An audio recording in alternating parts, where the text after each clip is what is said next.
si Pastor Marvin na pangunahan tayo sa panalangin. Hindi mag-aaway ha.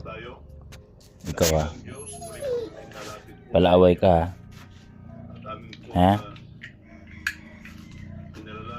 Palaaway ka ha. Ayaw ko nang nangaaway. Alam mo, nandito na nga yan eh. Friend na nga yan eh. Friend na nga yan. Tandaan mo. Magagalit ako sa'yo. Tandaan mo.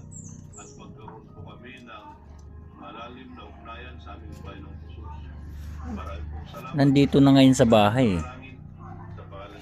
Tapos ngayon eh, aaway mo pa. Tandaan mo yan ha. Oh, si ano, si Bak. Nagsisilo siguro. Huwag magsilos ha. Pantay-pantay ito, pantay-pantay. Ito lang makulit oh. Andito sa aking